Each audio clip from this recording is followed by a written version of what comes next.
السلام علیکم دوستو۔ مصطفیٰ مرڈر کیس کے مرکزی ملزم ارمغان قریشی ایف آئی اے کی تحویل میں طوطے کی طرح بولنے لگے۔ جی ہاں ناظرین، یہ وہی ارمغان قریشی ہیں جو پولیس کے سامنے تو بات ہی نہیں کر رہے تھے، اور پولیس کے تفتیش کاروں کا کہنا تھا کہ وہ ہمارے کسی سوال کا جواب نہیں دے رہے ہیں، لیکن ایف آئی اے کی تحویل میں آتے ہی وہ طوطے کی طرح بولنے لگے، اور انہوں نے اپنے انلیگل کال سینٹر یعنی ڈبے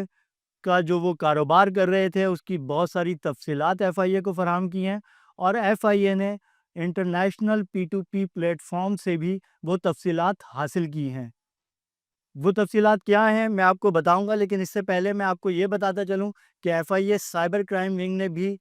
ملزم ارمغان قریشی کے خلاف ایک مقدمہ درج کر لیا ہے۔ تو اب ایف آئی اے میں ملزم کے خلاف 2 مقدمات درج ہو گئے ہیں۔ پہلا مقدمہ اینٹی منی لانڈرنگ کے الزامات کے تحت درج کیا گیا تھا، جو کہ 24 مارچ کو درج کیا گیا تھا، اور اس مقدمے میں ارمغان قریشی کو جسمانی ریمانڈ میں 10 اپریل کو عدالت کی جانب سے ایف آئی اے کو دیا گیا۔ ایف آئی اے نے 6 روزہ پہلے مرحلے میں 6 دن کا ریمانڈ حاصل کیا تھا، عدالت نے انہیں دیا، اور اس 6 روز کی تفتیش میں ارمغان قریشی نے جو انکشافات کیے ہیں اس کی بنیاد پر عدالت نے ان کا مزید 8 روز کا ریمانڈ دے دیا ہے، اور اب وہ 24 اپریل تک ایف آئی اے کی تحویل میں ہے۔ تو جی ناظرین، اب میں آپ کو بتاتا ہوں کہ ارمغان قریشی کی تفتیش کے دوران ایف آئی اے کو کیا کیا معلومات حاصل ہوئی ہیں۔ سب سے اہم اور سب سے یا کہنا چاہیے کہ ایک انکشاف ہوا ہے کہ ارمغان قریشی نے ایک پی ٹو پی پلیٹ فارم ہے جسے پیکسفل کے نام سے کہا جاتا ہے، اس میں ارمغان قریشی کا اکاؤنٹ تھا، اور اس اکاؤنٹ کی جو تفصیلات سامنے آئی ہیں 2021 سے لے کے 2024 تک، یعنی 4 سال کے دوران ارمغان قریشی نے 1 ارب 12 کروڑ روپے پاکستانی روپے کے لگ بھگ اس اکاؤنٹ میں ٹرانسفر ہوئے، اور وہ ٹرانسفر ہوئے بٹ کوائن کی مد میں، یعنی مجموعی طور پر 51 بٹ کوائن ارمغان قریشی کے اکاؤنٹ میں ٹرانسفر ہوئے۔ اور اگر ہم بٹ کوائن کی ویلیو، ایک اوس ویلیو 90,000 امریکی ڈالر لگائیں تو یہ رقم 1 ارب 12 کروڑ روپے پاکستانی روپے بنتی ہے، اور تقریباً 45 لاکھ امریکی ڈالر۔ جی ہاں، یہ صرف ایک پلیٹ فارم کی اس کے اکاؤنٹ کی تفصیلات ہیں جو ایف آئی اے کو ملی ہیں گزشتہ 4 سال کے دوران، اور یہ ایف آئی اے نے اپنی ایفرٹ سے حاصل کی ہیں۔ انہوں نے پیکسفل سے کے سی او سے رابطہ اسٹیبلش کر لیا، اور انہوں نے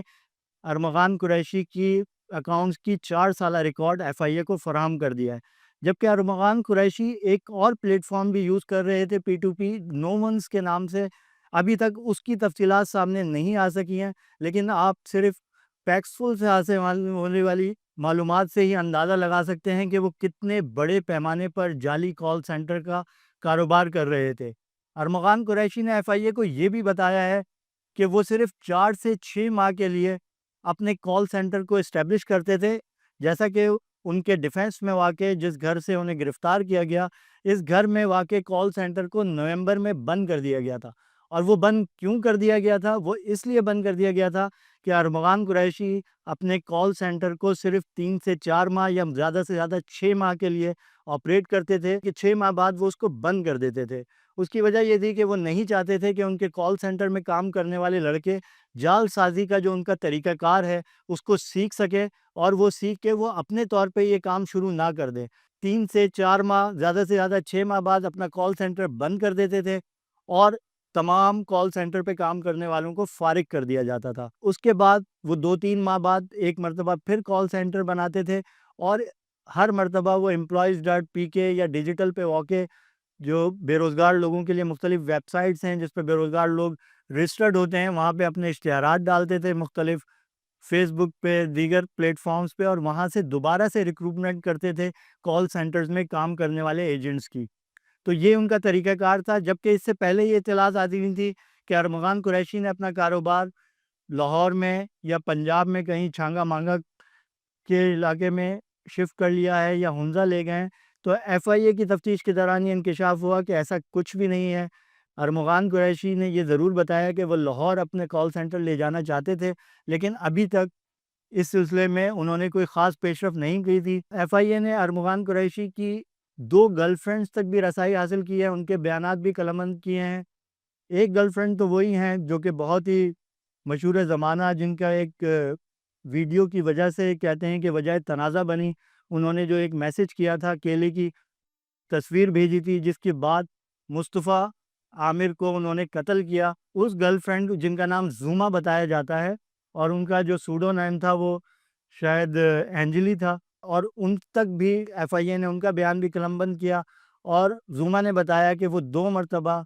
ارمغان کے ساتھ ہنزا گئی ان کے ساتھ گھومنے پھرنے، لیکن ارمغان کا وہاں کوئی بزنس نہیں ہے اور نہ ہی کوئی پراپرٹی ہے، اور نہ ہی چھانگا مانگا میں ایف آئی اے کو ارمغان کی کوئی پراپرٹی ہے، کچھ چیزیں ملی ہیں۔ اس کے علاوہ ایف آئی اے نے ارمغان کے ملازم کے اکاؤنٹ میں موجود 1 کروڑ 10 لاکھ روپے وہ بھی فریز کر دیے ہیں۔ اس سے پہلے F I a anti money laundering cell تقریباً 10 کروڑ روپے مالیت کی ان کی 2 لگژری گاڑیاں بھی سیز کر چکی ہے۔ اس تفتیش کے دوران جبکہ F I A cyber crime کی درج شدہ ایف آئی آر میں یہ بتایا گیا کہ ارمغان قریشی اپنے لیے جو ان اپنا کوڈ نیم یوز کرتے تھے وہ ایلیکس نام یوز کرتے تھے، یا باس کے نام سے بھی وہ نام یوز کیا جاتا تھا، اور وہ آخری کال سینٹر جو چلا رہے تھے اس میں وہ United State trademark and patent organisation U S کی، یہ امریکہ کی ایک آفیشیل آرگنائزیشن ہے، اس آرگنائزیشن کا ان کے لیپ ٹاپ سے جو F I A cyber crime نے سیز کیے ان کے فورنزک میں یہ پتہ لگا ہے کہ U S trademark and patent organisation کا سے وہ کچھ پیمنٹ کر کے ان کے جو رجسٹرڈ ٹریڈ مارکس اور جو پیٹنٹس ہیں ان کے مالکان کے نمبرز اور ان کی کانٹیکٹ نمبرز حاصل کرتے تھے، اور پھر ان لوگوں کو فون کر کے U S trademark organisation کا نمائندہ بن کے ان کے کال سینٹرز کے لڑکے فون کرتے تھے، اور انہیں یہ کہا جاتا تھا کہ ان کا ٹریڈ مارک کینسل ہو گیا ہے یا کینسل ہونے جا رہا ہے، جس کے عوض انہیں ڈرا دھمکا کر دھوکہ دہی سے ان سے ایکسٹورشن کی جاتی تھی، اور ان کے کریڈٹ کارڈ کی ڈیٹیلز اور ان کی پرسنل ڈیٹیلز، یعنی ان کی ماں کا نام، ان کی فیملی، ان کا پورا نام اور دیگر تفصیلات، ان کا ایڈریس وغیرہ حاصل کیا جاتا تھا، جس کے بعد یہ ساری معلومات ارمغان قریشی کو دی جاتی تھیں کال سینٹر کے ایجنٹس کی جانب سے، اور ارمغان قریشی کی ہدایت پر پھر ایک ویب سائٹ پر ان کریڈٹ کارڈز کو چیک کیا جاتا تھا کہ یہ کریڈٹ کارڈ واقعی کام کر رہے ہیں یا نہیں، اور جب وہ کام کر رہے ہوتے تھے تو پھر ارمغان قریشی کے جو 2 کرپٹو ایکسچینج کے اکاؤنٹ تھے، یعنی یہ جو پی ٹو پی پلیٹ فارمز ہیں، ایک جیسے کہ میں نے بتایا کہ پیکسفل اور نو ونز، اس پر وہ اپنا اکاؤنٹ دیتے تھے جہاں پہ ان کریڈٹ کارڈز کو چارج کیا جاتا تھا اور وہ رقم کرپٹو میں ٹرانسفر ہو جاتی تھی۔ 4 سال کا دوران صرف پیکسفل پر ارمغان قریشی نے 21 بٹ کوائن، مجموعی طور پر 51 بٹ کوائنز، معذرت چاہتا ہوں 51 بٹ کوائن یعنی 51 بٹ کوائن ٹرانسفر ہوئے ارمغان قریشی کے اکاؤنٹ میں، اور پھر وہ اس اکاؤنٹ سے ڈائریکٹ اپنے ملازمین کے اکاؤنٹس میں پیسے ٹرانسفر کرتے تھے، کیونکہ ارمغان قریشی پاکستان میں کوئی بینک اکاؤنٹ مینٹین نہیں کر رہے تھے، نہ چلا رہے، ان کا کوئی بینک اکاؤنٹ نہیں ہے، وہ اپنے ملازمین کے بینک اکاؤنٹس میں پیسے ٹرانسفر کرتے تھے، اور پھر وہ اسی کے ذریعے اپنے ایجنٹس کو اور دیگر اپنے اخراجات، ایجنٹس کو سیلریز دیتے تھے، اپنے دیگر ملازمین کی سیلری، اپنی لگژری گاڑیوں اور اپنے لگژری لائف اسٹائل کو مینٹین کرتے تھے۔ ناظرین، ارمغان قریشی ابھی بھی ایف آئی اے کی تحویل میں ہیں 24 اپریل تک، اور توقع ہے کہ وہ مزید انکشافات کریں گے، جس میں سب سے اہم معاملہ ایف آئی اے جس پر تفتیش کر رہی ہے کہ ارمغان قریشی کے اس غیر قانونی کام کی سرپرستی کون بااثر لوگ کر رہے تھے۔ ہم اس کیس کو بہت کلوزلی مانیٹر کر رہے ہیں، اور آپ کو اس تفتیش میں ہونے والی مزید پیش رفت سے ہم آپ کو ضرور آگاہ کریں گے۔ آج کے لیے اجازت دیجیے، شکریہ۔